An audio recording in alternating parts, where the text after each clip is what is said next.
Ramayana part 1-এর থেকে এখনই Varanasi better, Nitesh তিওয়ারির ভিশনের থেকে এখনই রাজামৌলির ভিশন বেটার, রণবীর কাপুরের অ্যাক্টিং সত্তার থেকে এখনই প্রভাস মহেশবাবুর অ্যাক্টিং সত্তা বেটার। এবং আমি দেখলাম মানুষ কি কনফিডেন্সের সাথে নিজের ভিডিওতে, সোশ্যাল মিডিয়া পোস্টে, এখানে যা যা জিনিসপত্র দেখা হচ্ছে সব এআই। এর প্রথম দিকে শুরু এআই, এটা এআই, ওটা এআই, রণবীর কাপুরকে ফেক করেছে, এটা এই করেছে, ওই করেছে, এরকম ধরনের স্টেটমেন্ট মানুষ কি সুন্দরভাবে দিয়ে দেয়। এবং যদি জিজ্ঞাসা করা হয় তুমি এটা কী করে জানলে, জানি আমি, এটা এআই, এটা এআই। এবং এই যে এআই এআই এর পর থেকে মানুষের যদি জিজ্ঞাসা করা হয় সিনেমা খারাপ লেগেছে কেন, এআই। এই সিনেমাটা তোমার কেন মনে হচ্ছে স্ট্যান্ডার্ড করতে পারছে না, এআই। এই সিনেমাটার স্ক্রিন প্লে কোথায় ল্যাক করছে, এআই। মানে এরপর একটাই রিজন হবে, এআই, আর কিচ্ছু না, জাস্ট এআই। আমি কয়েকদিন আগে সদ্গুরুর একটা ইন্টারাকশন দেখছিলাম, যেখানে সে বলছিল যে রণবীর কাপুর বা কোনো অ্যাক্টর তাদের পাস্ট কাজের জন্য এটা ভাবা উচিত নয় যে সে রাম চরিত্রে অভিনয় করতে পারবে কি পারবে না। তার মূল কারণ হচ্ছে সে একজন অ্যাক্টর, সে নিজের চরিত্র বদল করবে। এটা কেউ আশাই করতে পারে না যে কেউ রামের চরিত্র অভিনয় করছে বলে সে বাস্তবে সে রামের মতো হবে। এটা হওয়া কখনো সম্ভব নয়। তার কারণ আজকে আমরা যে অ্যাক্টরকে রাম চরিত্রে পছন্দ করব, হয়তো আগামী বছর সেই কোনো না কোনো ছবির কারণে রাবণের চরিত্রে অভিনয় করতে পারে। তো সে একজন অ্যাক্টর, খালি ওই সিনেমাতে তাকে আমাদের কেমন লাগছে এটুকুই আমরা বলতে পারি, এটুকুই আমরা জাজ করতে পারি। তার প্রিভিয়াস কাজের জন্যও নয়, পরবর্তী কাজের জন্যও নয়। তো এই বিষয়টা নতুন নয়। রণবীর কাপুরের পাস্ট লাইফ, তার রিলেশনশিপস নিয়ে, তার স্টেটমেন্ট নিয়ে, সে কী জিনিসপত্র খেয়েছে, এই বিষয়বস্তু নিয়ে সবার আগে কথা উঠবে। কেমন অ্যাক্টর সে, সে দক্ষ অ্যাক্টর কিনা, এগুলো ভাববার বিষয় নয়। এবং তাদের এখন সবথেকে আদর্শ মনে হচ্ছে এস রাজামৌলিকে। রাজামৌলির মতো ডিরেক্টর লাগবে এই ছবিটা বানাতে। সবাই রাজামৌলি নয়, প্রভাস নয়, এই নয়, ওই নয়। তো যারা রাজামৌলি নিয়ে এরকমভাবে মেতে রয়েছে এবং রণবীর কাপুরের পার্সোনাল লাইফের জন্য তাকে এরকমভাবে ছোটো করছে, আমার একটাই কথা বলার, সেটা হচ্ছে এস রাজামৌলি যে RRR, বাহুবলী, এবার বারাণসী, এরকম ধরনের ছবি বানাচ্ছে এবং তার ছবিতে হিন্দু ধর্ম বা আইকনিক যে ক্যারেক্টার তাদেরকে এরকমভাবে প্রেজেন্ট করে। RRR ওই রামের সিকোয়েন্সটা জঙ্গলের, মানে চোখ ধাঁধিয়ে দেবে। এবং বারাণসীতে সেগুলো হয়তো আরও দারুণভাবে উঠে আসবে, পার্টিকুলার 25-30 মিনিটের রামায়ণের যে পোর্শনটা আসবে। কিন্তু আসল কথা হচ্ছে এস রাজামৌলি একজন নাস্তিক। এবার আমাকে হয়তো কমেন্টে লিখবে তুই কী করে জানলি নাস্তিক। এটা আমি বলছি না, এটা রাজামৌলি নিজে বলেছেন।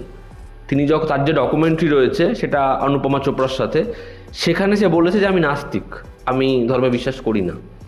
এবার পরবর্তী সময়ে কিন্তু এটা নিয়েও ট্রোল হয়েছে এক প্রকার, যে সে নাস্তিক, সে কি করে আমাদের ধর্মের ওপর সিনেমা বানাতে পারে। এটা ম্যাটার করে সে নাস্তিক কি আস্তিক?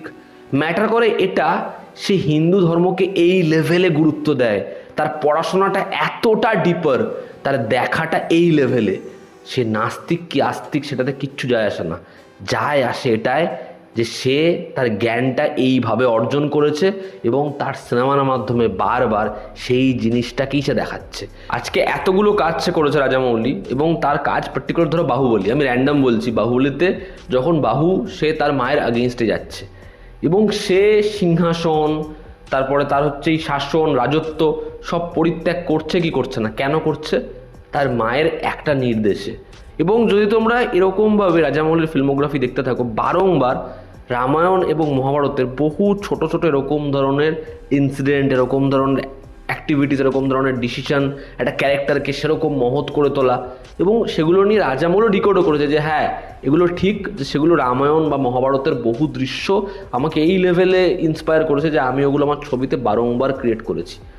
এবার আজকে রাজামৌলি নাস্তিক কি আস্তিক, এটাই ডিপেন্ড করবে যে RRR বা বাহুবলী বা তার যে কোনো কাজ যে ইম্প্যাক্টটা ছেড়েছে সেটা ইম্প্যাক্ট ছাড়তে পেরেছে কি না। আজকে জানার পরে আমরা সেটা ডিসাইড করব যে না তাহলে রাজামৌলির কাজ দেখা যাবে না, না সেগুলোকে আমরা ব্যাপকভাবে গ্রহণ করব। তো আজকে রণবীর কাপুরের পাস্ট লাইফে কি হয়েছে সেটা কেন ম্যাটার করছে রাম হিসেবে রণবীর কাপুরকে মানতে। এবার যদি আসি আমরা মহেশবাবুর আলোচনায়, মহেশবাবু রণবীর কাপুরের থেকে বেটার, এটা আমরা কী ভিত্তিতে বলছি? কারণ বারাণসীর ডিরেক্টর রাজামৌলি। তো এই কারণে বলছি, তো কারণ রণবীর কাপুর মহেশবাবুর থেকে এনি ডে অনেক অনেক বড় অ্যাক্টর, এটা মহেশবাবু নিজেও হয়তো জানে। এই জন্য সে স্টেজে উঠে স্টেটমেন্ট দেয় রণবীর কাপুর ইন্ডিয়ান সিনেমার অন্যতম সেরা অ্যাক্টর। এটা আমার স্টেটমেন্ট না, এটা মহেশবাবুর স্টেটমেন্ট। মহেশবাবু নিজে মনে করে রণবীর কাপুর অনেক বড় অ্যাক্টর, তো রণবীর কাপুরের সাথে মহেশবাবুর কোনো কম্প্যারিজনই হয় না। মহেশবাবুকে দেখতে ভীষণ সুন্দর, হয়তো রাম হিসেবে তাকে দারুণ লাগবে, ভীষণ ভালো লাগবে, কিন্তু রণবীর কাপুরের থেকে মহেশবাবু বেটার অ্যাক্টর, এটা কেউ মেনে নেবে না। যারা একটু সিনেমা বোঝে কেউ এটা মেনে নেবে না। তার উপরে আমরা কিন্তু এখনও মহেশবাবুর একটাও পার্টিকুলার সিকোয়েন্স দেখিনি বারাণসীর। ওই নন্দিনী ছোটা ছাড়া ছবিতে না কোনো কনভারসেশন দেখেছি, ডায়ালগস দেখেছি, কিচ্ছু দেখিনি কিন্তু। তো আমার মনে হয় যে এখনই এতটা বিষয়টাকে এরকমভাবে তুলনা করাটা এটা ঠিক নয়। আর যদি আমরা প্রভাসের কথা বলি, প্রভাসের জীবনের সবথেকে বড় কলঙ্ক হচ্ছে আদিপুরুষ। পোস্ট বাহুবলী প্রভাস এমন অনেক ছবি করেছে যার জন্য প্রভাস খুব খিল্লি হয়েছে, কিন্তু আদিপুরুষ হচ্ছে এমন একটা ছবি যেটার জন্য প্রভাস রাত্রেবেলা হয়তো ঘুমালেও হেঁচকি তোলে, কারণ কোথাও না কোথাও কেউ না কেউ রামায়ণ ভেবে আদিপুরুষ দেখে খিস্তি করছে।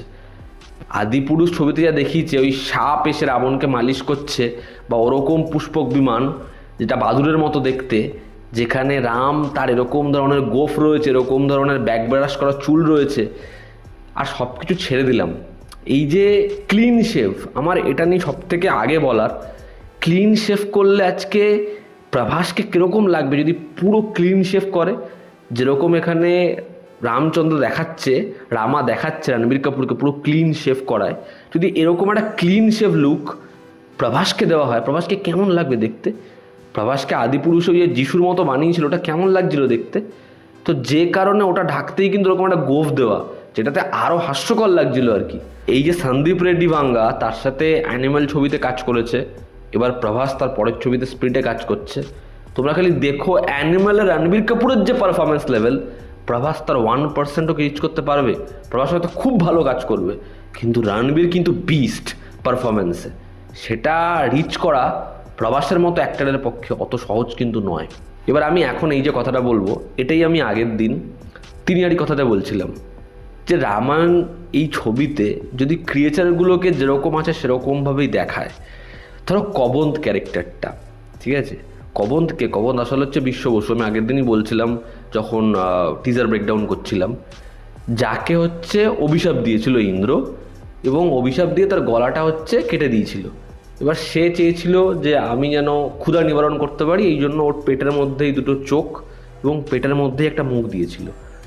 এবার তুমি ভাবো, এরকম একটা ক্রিয়েচার যার মাথা নেই, তার পুরো শরীরটা হচ্ছে জঙ্গলের মতো দেখতে, তার দুটো বাহু রয়েছে শক্ত, যে দুটো বাহু রাম এবং লক্ষ্মণ কাটবে বলেই সে আবার নিজের আগের ফর্মে আসতে পারবে, এবং এটা তারই অভিশাপ যে তাকে যদি বিষ্ণুর কোনো অবতার হত্যা করে তাহলেই সে মুক্তি পাবে এই এরকম দেহ থেকে।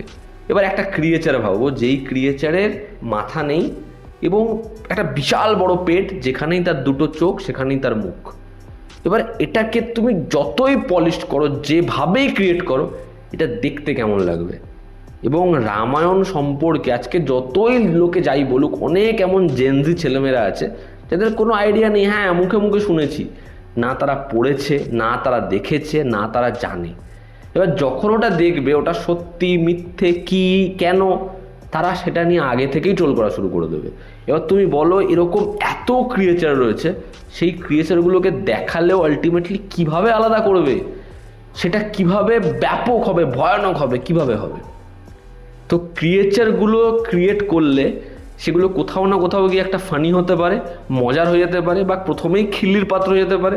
আর না হলে এমন এমন সিনেমার এমন এমন রেফারেন্সেস রয়েছে, সেগুলোর কাছাকাছি সেই ক্রিয়েচারগুলো যেতে পারে। এবার বিষয়টা হচ্ছে, যেহেতু এখানে জিনিসটা এতটাই পলিশড হয়ে গেছে, যে কারণেই জিনিসটা মনে হচ্ছে যে এটার মধ্যে কোনো ধুলো নেই, এটার মধ্যে বেসের মধ্যে কোনো আলাদা করে কিছু নেই যেটা দেখে মনে হবে একটা রূঢ়তা আছে, সেটা এতটাই পলিশড লাগছে, যেটাই শুধুমাত্র সমস্যা হওয়ার কারণ। কিন্তু আমরা যে বাদবাকি 4-5টা পয়েন্ট বলছি, সেগুলো কিন্তু ভ্যালিড নয়। এই যে বলা হচ্ছে রণবীর কাপুরের শরীরের মধ্যেও ভিএফএক্স সিজির কাজ হয়েছে, এই ছবির বিটিএস লিক হয়েছিল। যদি খুব ভালো করে সেই বিটিএসের শটগুলো দেখো এবং তারপর হচ্ছে এই লুক দেখো, তোমরা বুঝতে পারবে ভাই এটাই ওর লুক, এরকমভাবেই ওকে নিয়ে শ্যুট করা হয়েছে। কিন্তু এটা তুমি মানুষকে কতজনকে কিভাবে বোঝাবে? এই যে কথায় কথায় বলে দেওয়া, এটা তো শটটা দেখে আমার এআই মনে হচ্ছে। তুই কি করে বুঝলি ভাই এটা এআই? তুই কি করে বুঝতে পারলি যে এটা এআই দ্বারা করা হয়েছে? আমি গতকাল থেকে এখনো পর্যন্ত আমাদের এখানকার অনেক ভিএফএক্স আর্টিস্ট ভিএফএক্স সুপারভাইজার, বা যারা ধরো বলিউডের বহু প্রজেক্টে কাজ করছে তাদের সাথে কথা বললাম এবং তাদেরকে আমি বললাম এই যে রামায়ণের টিজারে যে জিনিসপত্র এসছে, আমি একটু এভাবেই বললাম এগুলো তো সব এআই করা। তারা আমাকে বলছে যে তোমরা এত এআই ঘাটছো, এত এআই দ্বারা জিনিসপত্র দেখছো, ইনস্টাগ্রামে একটা রিল দেখবে সেটা এআই দিয়ে করা হচ্ছে, এরকমভাবে করা হচ্ছে যে আজকে কোনটা সত্যি কোনটা মিথ্যে কাইন্ডটা বোঝা যাচ্ছে না। তাই জন্য তোমরা এত সহজে বলে দাও এটা এআই, এটা বাজে ভিএফএক্স, এটা কি হয়েছে, এরকম ধরনের স্টেটমেন্ট তোমরা খুব সহজেই দিয়ে দাও। কিন্তু রামায়ণার টিজারে যেটা দেখানো হয়েছে সেটা একেবারেই এআই দ্বারা করা নয়, সেটা ভিএফএক্স দ্বারা ক্রিয়েট করা। এবার আমি অডিয়েন্সকে বলছি তোমরা ঠিক কয়েক মাস আগে ভাবো, যখন বারাণসীর অ্যানাউন্সমেন্টটা হয়, সেখানে যখন ভিজুয়ালসগুলো দেখায় বারাণসী ঘাট, সেখানে কিভাবে গল্পটা ট্রাভেল করছে, কোথা থেকে কীভাবে যাচ্ছে, তোমরা ভাবো সেই সময় ম্যাক্সিমাম লোক শুরুতেই দেখে বলে দিল এগুলো তো এআই দিয়ে করা, এগুলো তো এআই দিয়ে করা, খুব সহজেই। তারা জানতো না যে ওগুলো সব ভিএফএক্স দ্বারা ক্রিয়েট করা। সেখানে ছবির ভিএফএক্স সুপারভাইজার যে বাহুবলীর ভিএফএক্স করেছে, 2.0 ভিএফএক্স করেছে, তারা স্টেজে এসে বলছে না একেবারেই এগুলো এআই দ্বারা করা নয়, আমরা এগুলো ভিএফএক্সে এত মাস ধরে ক্রিয়েট করেছি এবং সব এগুলো ডেমো। এবার তুমি বলো এরপরে কী বলবে? তো আমরা চারিপাশে এত এআই এগুলো দেখা আমাদের পক্ষে এত সহজ হয়ে গেছে।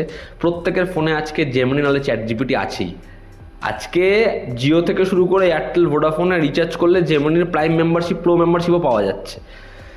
যেটা আমরা নিজেরা এরকমভাবে করতে পারছি, তাহলে আমাদের ক্ষেত্রে যে কোনো জায়গায় একটা এই যে এক্সপার্ট ওপিনিয়ন দিয়ে দেওয়া যে এটা এআই দিয়ে করা, এটা ভিএফএক্স দিয়ে পুরো করা, এটা মানুষ খুব সহজেই বলতে শিখে গেছে, ব্যাপকভাবে বলতে শিখে গেছে, যে কারণেই তারা এত সহজে যে কোনো স্টেটমেন্ট দিয়ে দিচ্ছে।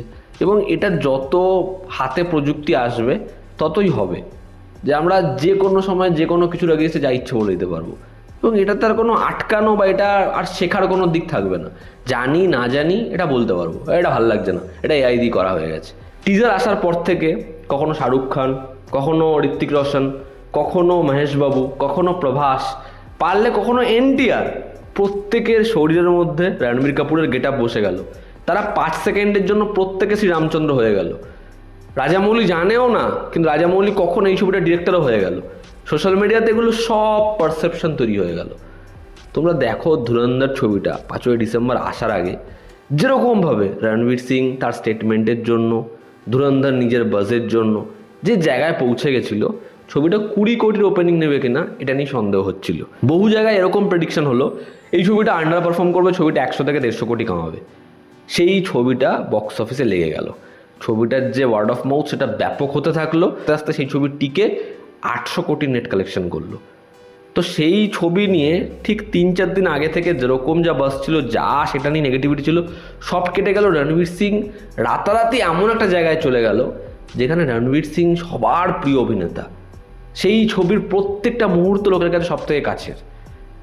লোকে ছবিটা দেখে জাজ করলো এবং ছবির আগে এরকম নেগেটিভ মুহূর্ত ছিল। তো আজকে রামায়ণ নিয়ে যে জিনিসটা হচ্ছে, যদি ছবিটা ভালো হয়ে যায় তাহলে এগুলো সব ধুয়ে মুছে সাফ হয়ে যাবে। কারণ আমি এটা বিশ্বাস করি, আমাদের এখানে মানুষ ভীষণভাবে ট্রেন্ডে চলে এবং সব জায়গাতেই বোধহয় তাই। যেটা ট্রেন্ড করে সেটারই পার্ট হতে হয়। কিছু লোক আবার এরকমও থাকে, ট্রেন্ডের আগেইনস্টে আমাকে বলতে হবে, যেভাবেই হোক আমাকে স্ট্যান্ড আউট করতে হবে। তো দুটো প্রকারই আছে, কিন্তু ট্রেন্ডে যেটা চলবে আমাদের এখানকার মানুষ মানে সেটার মধ্যে গা ভাসাবেই ভাসাবে। তো এখানে যখনই রামায়ণ ছবিটা যদি ভালো হয়ে যায়, যদি ছবিটা প্রথম দিন একটা নাম্বার আনে মোটামুটি এবং সেখানে লোকের মধ্যে হাউচেও দেখা যায়, এই ছবি নিয়ে আজকে এত ছেঁড়া কাটা, এত কথাবার্তা সব ধুয়ে মুছে সাফ হয়ে যাবে। এবার যদি আসি এই নামিত মালহোত্রায়, সেটা সব থেকে এই ছবির টিমের করা উচিত, সেটা হচ্ছে আর কোনো ইন্টারাকশন, আর কোনো মিডিয়া ইন্টারাকশন সেখানে নামিত মালহোত্রাকে আনাই উচিত না। এই লোকটা যা মানে মুখ থেকে বের করছে সেগুলো শোনার পরই এবার অডিয়েন্স ভীষণভাবে অতিষ্ঠ হয়ে উঠছে। সে কথায় কথায় যেরকম অ্যাভাটার, কথায় কথায় যেরকম লর্ড অফ দ্য রিংস, কথায় কথায় যেরকম ডিউন, এরকম ধরনের ছবি অডিয়েন্সের মুখে ছুঁড়ে মারে, এতে অডিয়েন্সের এক্সপেকটেশন স্বাভাবিকভাবে ইন্ডিয়ান সিনেমার আর নেই। সেই এক্সপেকটেশন চলেই গেছে একদম চাঁদের বাইরে। এবার তারপর যদি প্রোডাক্টের মধ্যে কিছুটা কাজ বাকি রেখে নিজের জন্মদিনের দিন কিছু জিনিসপত্র আনতে চায় এবং সেখানে নোটিসেবল কিছু ড্রপ মনে হয়, তাহলে কিন্তু বড় করে সমস্যা আছে বস। এই লোকটা যখন স্টেটমেন্ট এমন দিচ্ছে, আমি ভারতীয়দের মনোরঞ্জনের জন্য শুধু ছবিটা বানাচ্ছি না, আমি বানাচ্ছি সারা বিশ্বে শ্রীরামচন্দ্রকে দেখানোর জন্য। আরে আগে ভারতীয়দের তাদের তো মন জয় করতে হবে, এই ছবিটাকে আগে ইন্ডিয়াতে তো ব্যাপক নম্বর আনতে হবে, তারপরে তো ওভারসিজ মার্কেটে বড় রিলিজ দেবে, ওভারসিজ মার্কেটে ব্যাপক নাম্বার আনবে। যদি ইন্ডিয়াতেই ছবিটা ব্যাপকভাবে ব্যাশ হয়ে যায়, ছবিটা কোল্যাপস করে যায়, তাহলে ওভারসিজে ছবিটা চলবে কি করে? তো এই লোকটাকে কোনো ইন্টারাকশানে আর রাখা উচিত না, মুখে স্যালুটেপ মানে বাড়িতে বসিয়ে দাও। এ যত কথা বলবে তত কিন্তু এই ছবিটা ভুগবে, কারণ এর নিজের প্রত্যেকটা স্টেটমেন্টের এগেনস্টে পরবর্তী স্টেটমেন্ট তৈরি হয়ে যাচ্ছে। এ হচ্ছে হিন্দির সেই রিভিউয়ারগুলোর মতো যারা প্রথম দিন ছবিটাকে খারাপ বলে, পরের দিন কালেকশন ওঠার সঙ্গে ছবিটার রিভিউ চেঞ্জ করে দেয়।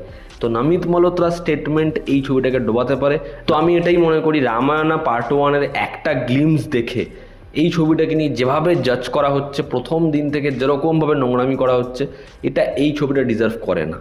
আজকে যদি নিতেশ তিওয়ারি একজন অ্যাভারেজ ডিরেক্টর হতো, মোটামুটি ডিরেক্টর হতো, আমি এটা মানতে পারতাম। নিতেশ তিওয়ারি খুব ভালো একজন ডিরেক্টর, সে একটা যদি ড্রামা ছবিও বানিয়ে থাকে বাওয়াল খুব কম টাকায় ভারুণ ধওয়ান এবং জাহ্নবী কাপুরকে নিয়ে, সেখানেও সে এক্সপেরিমেন্ট করেছে এবং সেই ছবিটাও অন্য কিছু সার্ভ করার চেষ্টা করেছে, গতানুগতিক যেরকম ধরনের ছবি হয়। তো নিতেশ তিওয়ারি একজন ভালো রাইটার, ভালো ডিরেক্টর। আমার মনে হয় নিতেশ তিওয়ারির প্রতি আমাদের একটু ট্রাস্ট রাখা উচিত। এই ছবিটা রিলিজ হতে এখনও অনেকটা সময় রয়েছে, তারা ভিএফএক্সের কাজ হয়তো বেটার করবে, এবং রণবীর কাপুর এনি ডে যাদের সাথে কম্প্যারিজন আনা হচ্ছে তাদের থেকে অনেক অনেক বেটার অ্যাক্টর। রণবীর কাপুরকে এরকমভাবে ক্লিন শেভে যেভাবে দেখতে লাগছে, যেরকমভাবে তাকে টিজারে প্রেজেন্ট করা হয়েছে, আমার তো মনে হয় রণবীর কাপুর সে এই ছবিতে খুব ভালো কাজ করবে।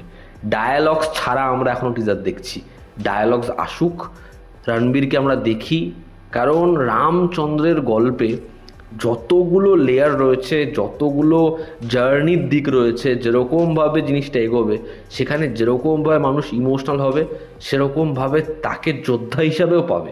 তো আমার মনে হয় রণবীরের ওপর আমাদের ট্রাস্ট রাখা উচিত, সে খুব ভালো করতে পারে যদি ছবিটা ভালো মতো বানানো হয় তো। এবং নামিত মালহোত্রা তার একটু চুপ করা উচিত। আর যা যা দিকপত্র আমি আমার এই ভিডিওতে বললাম, তোমাদের কি অপিনিয়ন জানিও, জনতা আমাদের পাশে আছে। আবার দেখা হচ্ছে, টেক কেয়ার।